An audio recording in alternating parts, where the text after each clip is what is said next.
இன்று மாற்றத்தின் நாள். மாற்றம் உண்டு. ஆண்டவராகிய இயேசுவின் நாமத்தினாலே மாற்றம் உண்டு என்கிற இந்த அனுதின தியானத்தின் மூலமாக உங்களை சந்திக்கிறதுல எனக்கு மிகுந்த சந்தோஷம். ஆண்டவரும் இரட்சகருமாகிய இயேசுவின் நாமத்தினாலே உங்களை வாழ்த்துகிறேன். சுகமாயிருப்பேன் என்று விசுவாசிக்கிறேன். கர்த்தர் என் கூட இருக்கிறாரா? இருக்கிறார். தேவனை நான் நடத்துகிறாரா?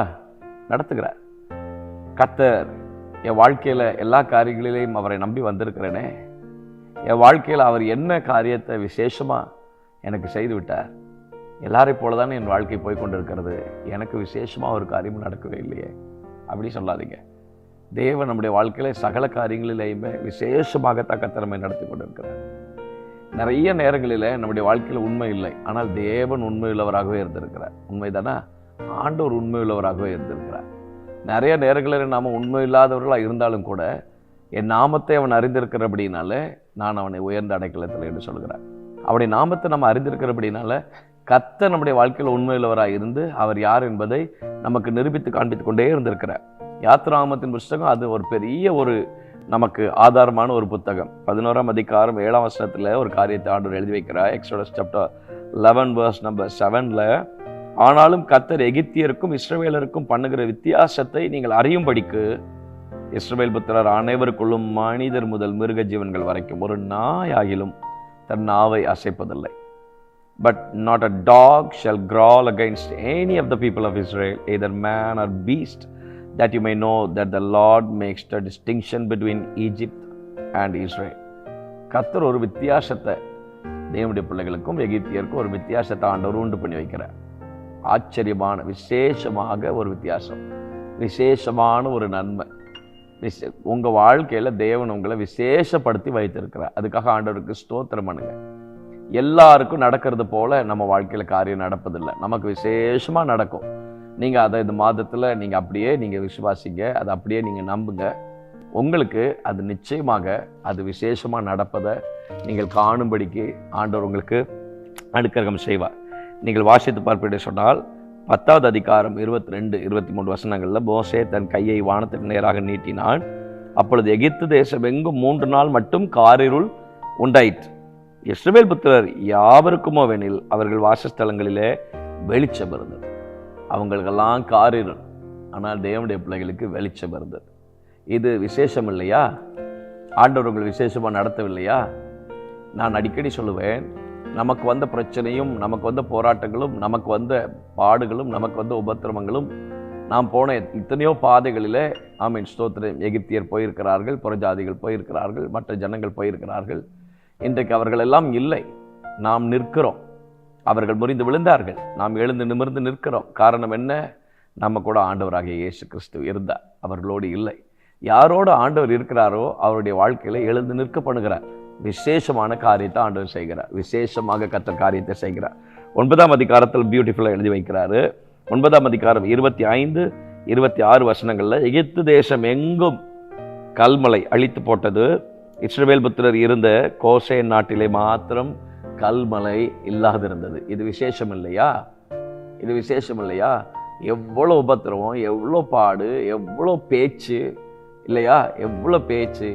நம்ம வாழ்க்கையை அழிச்சிடணும்னு எழுப்பின எத்தனை மனுஷங்க, சபையை உடைச்சிடணும்னு எழுப்பின எத்தனை மனுஷங்க, நம்ம நேமை ஸ்பாயில் பண்ணி விட்டணும்னு எழுப்பின எத்தனை மனுஷங்க, நம்ம குடும்பத்தை டேமேஜ் பண்ணிடணும்னு எழுப்பின எத்தனை மனுஷங்க, நம்மளை தோக்கடிக்க பண்ணிட்டா நம்ம இனிமேல் இந்த இடத்துல நிற்கவே முடியாதுன்னு சொல்லிட்டு நம்மை பார்த்து எள்ளி நகையாடின எத்தனை மனுஷங்க, நம்மை பார்த்து பரியாசம் பண்ணின எத்தனை உதடுகள். கர்த்தர் விட்டாரா? விடவே இல்லை. விசேஷமாக நடத்தினார். விசேஷமாக கர்த்தர் நடத்தினார். ஆகாரே, சொன்னதை மட்டும் நீ மனசில் வச்சுக்கன்றார்ல. ஆகாரே, நான் உனக்கு சொல்லியிருக்கிறேன் ஏற்கனவே, உன் பிள்ளையும் நான் நடத்துவேன், உன் பிள்ளையும் ஒரு தேசமாக இருக்கும். நீ ஏன் ஓடுற? நீ ஏன் மங்களாச்சுக்கிட்டு ஓடுற?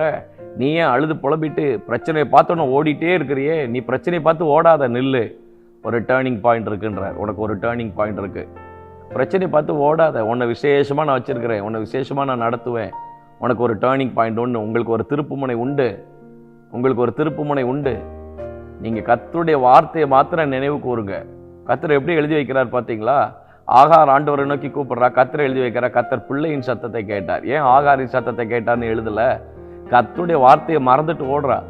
அப்போ ஆண்டவர் ஞாபகப்படுத்துகிறார், பாரு நான் உன்னை நடத்துவேன்.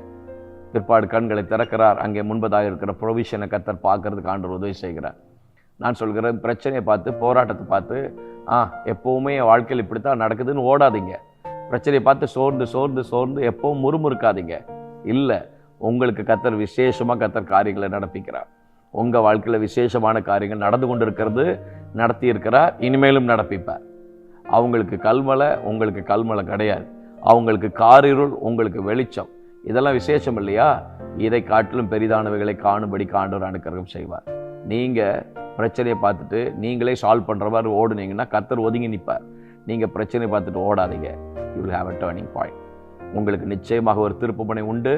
கர்த்தர் அதில் ஒரு பெரிய வித்தியாசத்தை கர்த்தர் உண்டு பண்ணுவார். ஒரு திருப்புமுனையில் கொண்டு வந்து நிறுத்துவார். அங்கே தேவன் உங்களுக்கு ஒரு பெரிய வித்தியாசத்தை கர்த்தர் காண்பிப்பார். உங்கள் வாழ்க்கையில் இந்த மாதம் நடக்கிற காரியம் விசேஷமாக இருக்கும். தேவனே, இயேசுவின் நாமத்தினால நாங்கள் ஜெபிக்கிறோம். கர்த்தாவே, உண்மை நாங்கள் அறிந்திருக்கிறபடினால எங்கள் வாழ்க்கையில் நீங்கள் எல்லாவற்றையும் பெஸ்ட்டாக செய்கிறீங்க. தேங்க்யூப்பா, நன்றி என்று நாங்கள் நன்றி செலுத்துகிறோம். கர்த்தாவே, நீர் பாராட்டிய எல்லா கிருபைகளுக்காக, மேன்மைகளுக்காக, ஆச்சரியமான வழி நடத்துதலுக்காக ஸ்தோத்திரம் தேவனே, ஸ்தோத்திரம் கர்த்தாவே, ஸ்தோத்திரம் என்று நாங்கள் நன்றி செலுத்துகிறோம். ஒரு வித்தியாசத்தை உடைய பிள்ளைகளுக்கு கொண்டு பண்ணும். நடக்கிற காரியங்கள் விசேஷமாக நடக்கட்டும்.